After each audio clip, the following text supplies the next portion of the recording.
దేవుడు మిమ్మల్ని దీవించును గాక.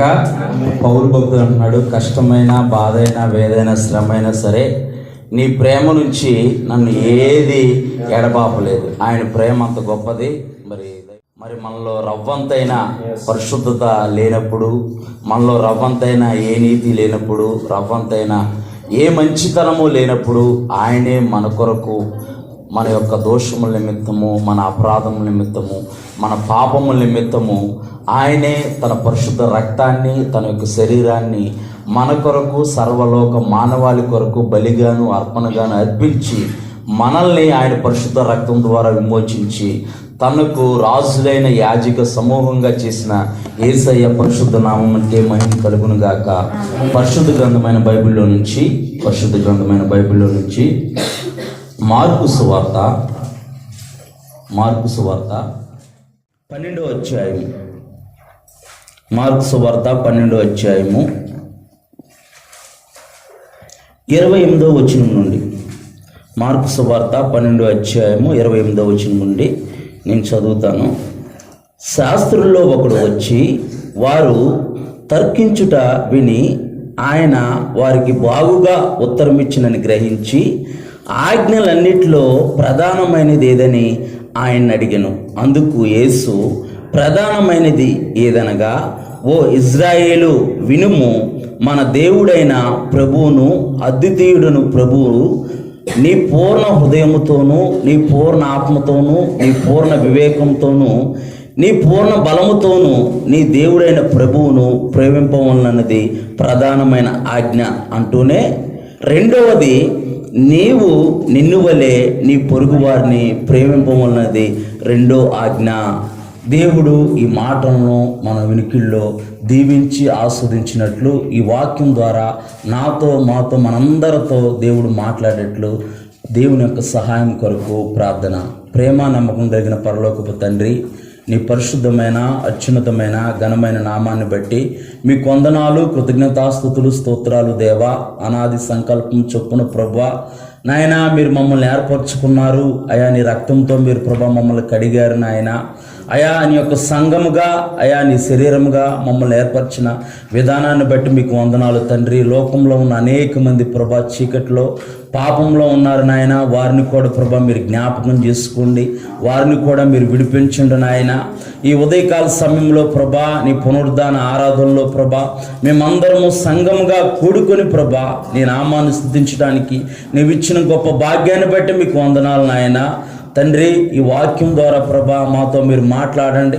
మాలో ఏ కొరత ఉందో, మాలో ఏ లోపం ఉందో, ఏదైతే మాలో మీరు సరిచేయాలనుకుంటున్నారో ప్రభా నీ వాక్యం అనే శుద్ధితో తండ్రి ప్రభా బండలాంటి మా హృదయాన్ని ప్రభా మీరు బద్దలు కొట్టి మాంసం వలె మా హృదయాన్ని, మెత్తనైన హృదయం గల హృదయముగా మా హృదయాన్ని మీరు మార్చి మీకు అనుగుణంగా మీ చిత్తం నెరవేర్చేవారిగా ప్రభా మమ్మల్ని అందరినీ ప్రభా మీరు దీవించి ఆస్వాదించమని యేసు పరిశుద్ధ నామమున ప్రార్థిస్తున్నాం తండ్రి, ఆమేన్.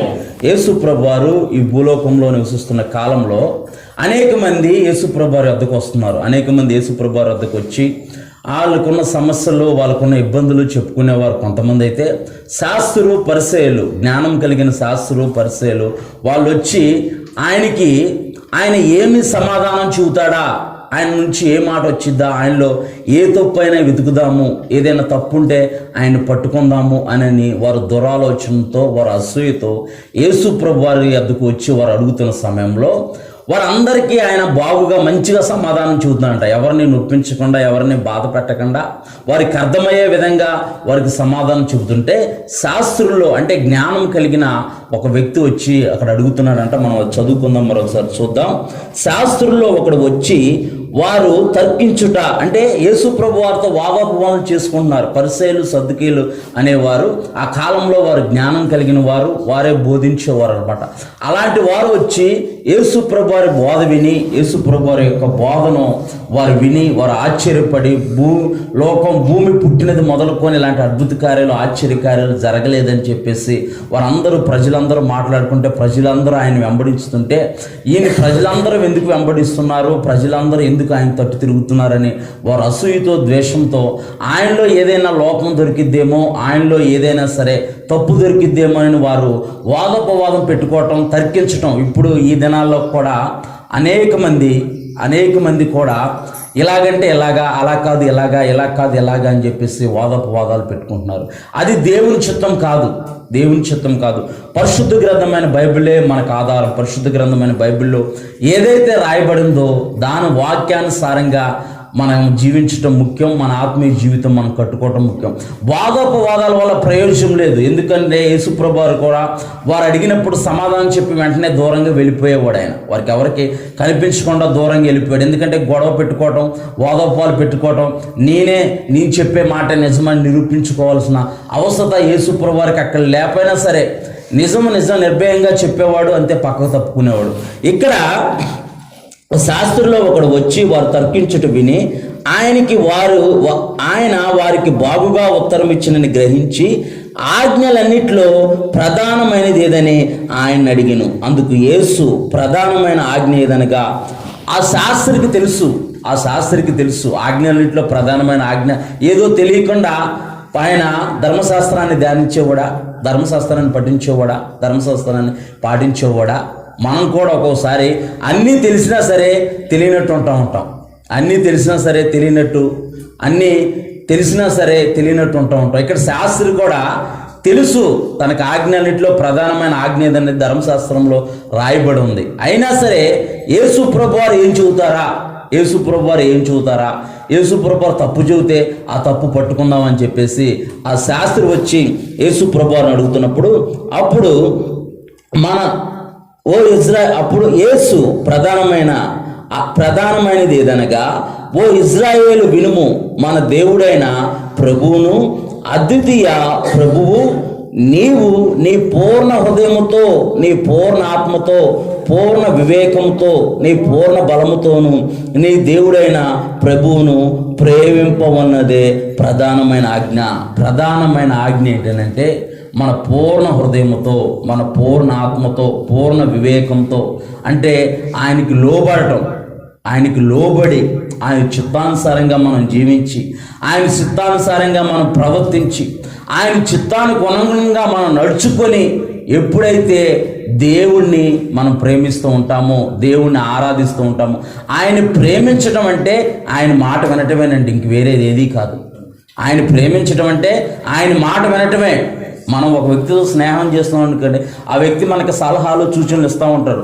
ఎలాగుందాం, ఎలా చేద్దాం, ఎలా చేస్తే మంచిది అని అంటే మనకు ఒకళ్ళు మంచిది, అవును ఇలా చేస్తే మంచిది, నేను కూడా అదే అనుకుంటున్నానండి. ఒక్కోసారి మరి దైవ సేవకులు మేము మాట్లాడుకున్నప్పుడు పరిచయం, అబ్బా అన్న నేను కూడా ఇదే అనుకున్నాను, నా నోటి దాకా వచ్చిందే అని అంటూ ఉంటారు.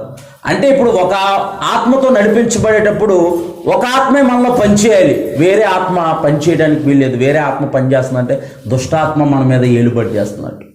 ఇక్కడ ప్రధానమైన ఆజ్ఞ ఏదని శాస్త్రి వచ్చి యేసుప్రభు వారిని అడుగుతుంటే, యేసుప్రభు వారు వినయముతో, వివేకంతో ఆయన ప్రధానమైన ఆజ్ఞ చెబుతున్నాడు. వారందరికీ తెలుసు, ఇజ్రాయేలు అందరికీ తెలుసు. అయినా సరే, ఓ ఇజ్రాయేలు వినుము, ప్రధానమైన ఆజ్ఞ ఏదనగా, నీ ప్రభువు అద్వితీయ దేవునకు ప్రభువుని నీవు నీ పూర్ణ హృదయముతోనూ, నీ పూర్ణ ఆత్మతోనూ, పూర్ణ వివేకంతోనూ ప్రేమింపవలదే ప్రధానమైన ఆజ్ఞ.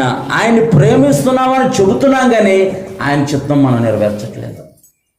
ఆయన ప్రేమిస్తున్నామని మనం చెబుతున్నాం కానీ ఆయన వాక్యానుసారంగా మనం జీవించట్లేదు. నిజంగా ఆయన ప్రేమించేవారమైతే, నిజంగా ఆయన మన పూర్ణ హృదయముతో, పూర్ణ ఆత్మతో, పూర్ణ మనసుతో మనం ప్రేమించేవారమైతే ఆయన మాటకు మనం లోబడి మనం జీవించాలి.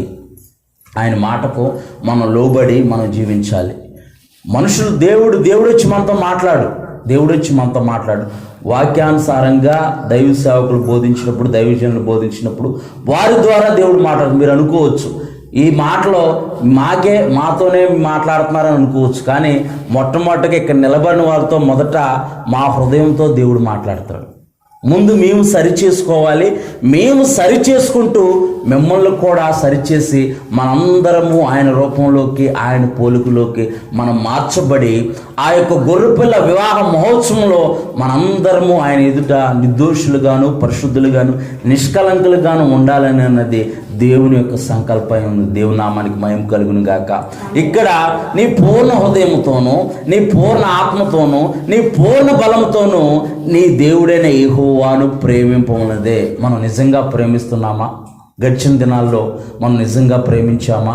గడిచిన ఈ యొక్క 2024 సంవత్సరము 6 నెలల్లో మన జీవితంలో గడిచిపోయింది. చివరి రోజు 6 నెల జూన్ నెల చివరి రోజు, ఇది 30వ తారీఖు చివరి రోజు, చివరి వారం ఈ నెలలో.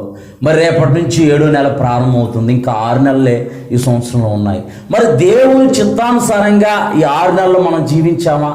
మనం పరిశీలన చేసుకోవాలి. ఒకరోజు మన జీవితంలో మనం గడుస్తుందంటే, ఒక రోజు మనం ముందుకు వెళ్తున్నామనంటే దేవుని యొక్క చిత్తము, దేవుని యొక్క ప్రణాళికగా మనం ఏం చేస్తున్నాము, ఎలా బ్రతుకుతున్నాము, నిజంగా ఆయన రూపంలోకి మనం మారుతున్నామా, ఆయన రూపంలోకి మారుతున్నామని భ్రమపడుతున్నామా, ఆ భ్రమపడుతూనే ఆయన బలలో పాలు పంపులు పొందుకుంటున్నామా? భ్రమపరిచే ఆత్మ కూడా కలదని పరిశుద్ధ గ్రంథమైన బైబిల్లో రాయమంది. మనం భ్రమపరిచే ఆత్మ నుంచి విడుదల పనుకొని పరిశుద్ధాత్మను మనం పొందుకొని పరిశుద్ధాత్మ ఆధారంలో మనం నియమించి పరిశుద్ధాత్మ ఆధారంతో మనం నింపబడి పరిశుద్ధాత్మ అందరి ప్రేమతో మనం ఆనందించాలని పౌలు భక్తుడు స్పష్టంగా రాశాడు పత్రికల్లో. ఇక్కడ ప్రధానమైన ఆజ్ఞ ఏదనగా నీ పూర్ణ హృదయంతో, నీ పూర్ణ ఆత్మతో, నీ పూర్ణ బలంతో నీ దేవుడైన యెహోవాను ప్రేమింపమన్నదే అంటూ కింద అడగలేదు. ఆ వ్యక్తి అడగల. శాస్త్రి అనే వ్యక్తి ఏమడిగాడు? ఆజ్ఞలన్నింటిలో ప్రధానమైన ఆజ్ఞ ఏదనే అడిగాడు. అంతే అడిగాడు. కానీ యేసుప్రభువు వారు అతని హృదయాన్ని గుర్తిరిగి ఇక్కడ అంటున్నాడు, రెండవది నీవు నిన్ను వలె నీ పొరుగు వారిని ప్రేమింపవలనదనేది. రెండవది నీవు నిన్ను వలె నీ పొరుగు వారిని ప్రేమింపవలనది రెండో ఆజ్ఞ. వీటన్నిటికంటే ముఖ్యమైన ఆజ్ఞ మరేది లేదని అతనితో చెప్పాను. ఆ శాస్త్రి బోధకుడా, బాగుగా చెప్పితివి. ఆయన అద్వితీయుడనియు ఆయన తప్ప వేరొకడు లేడనియు నువ్వు చెప్పిన మాట సత్యమే.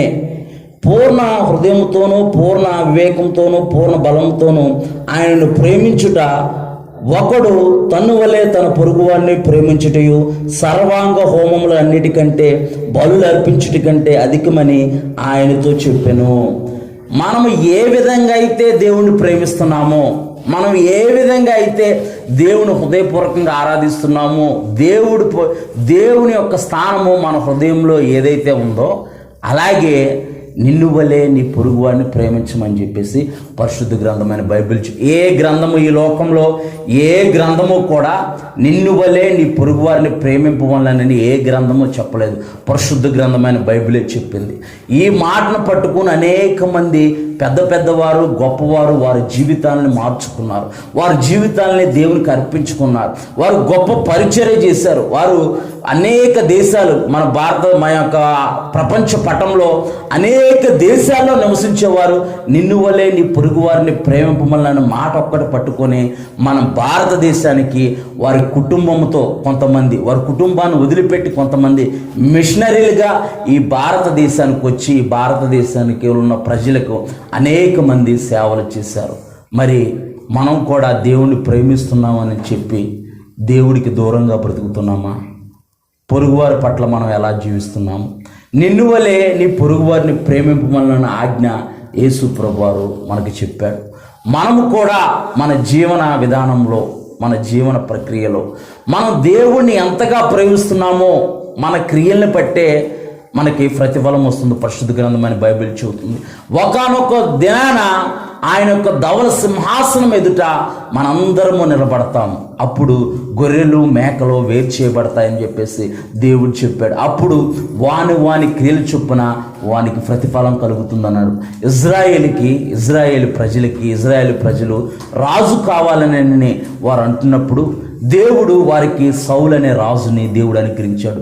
సౌలు అనే రాజు దేవుడు అంటున్నాడు, నా స్వాస్థ్యం అంతటి మీద నిన్ను అధిపతిగా నేను నియమిస్తే నీవు నా మాట వినవా సౌలు అని అంటున్నాడు. దావీదైతే అలా కాదు, దేవుని మాటకు లోపడ్డాడు. ఎన్ని శ్రమలు వచ్చినా, ఎన్ని కష్టాలు వచ్చినా, ఎన్ని వేదనలు వచ్చినా సరే. అందుకే మన మంగళవారం కూడా చదువుకున్నప్పుడు అది దావీదు నా హృదయానుసారుడు, నా చిత్తం నెరవేర్చేవాడు. ఎంత గొప్ప స్టేట్మెంటు. మరి దేవుని చిత్తము, దేవుని ఉద్దేశాలు మనం నెరవేర్చేవారుగా ఉంటే దేవుడు కూడా బలా మంచి దాసుడా, నీ కొరకు నిర్మింపబడిన దాన్ని స్వతంత్రించుకోమంటాడు. నీ కొరకు దాచబడి ఉన్న దాన్ని స్వతంత్రించుకోమంటాడు. మరి ఆ నిత్యరాజ్యాన్ని మనం స్వతంత్రించుకోవాలనంటే మన జీవితాలని మనము ఆయనలో కట్టుకొని, ఆయన వాక్యానుసారంగా మనం లోబడి, ఆయన చిత్తానుసారంగా మనం జీవిస్తూ ఆయన యొక్క బలలో మనం పాలు పంపులు పొందుకోవాలని మీ అందరికీ ప్రేమపూర్వకంగా తెలియజేస్తున్నాము. మనందరము ఏకాత్మ గనక ఏకాత్మతో మనం నడిపించబడాలి, ఏకాత్మతో మనం జీవించాలి. ఏకాత్మతో మనం నడిపించబడినప్పుడు మన జీవితాల్లో గొప్ప కార్యాలు జరుగుతాయి. మనము మాదిరికరంగా ఉంటే మనల్ని చూసి అనేకులు కూడా దేవుని వెంబడిస్తారు, అనేకులు కూడా తెలుసుకుంటారు వీరు చూపిస్తున్న ప్రేమ గొప్పది, వీరి ఆప్యాయతలు గొప్పవి, వీరు కల్ముషం లేని వారిగా జీవిస్తున్నారని అనేకులు తెలుసుకొని దేవుని వెంబడిస్తారు. అనేకులకు మనం మాదిరికరం అగునట్లు దేవుడు మనకి సహాయం చేయనుగాక. దేవుడు ఈ కొద్ది మాటలని మన వినికిడిలో దీవించి ఆశ్రయించునుగాక.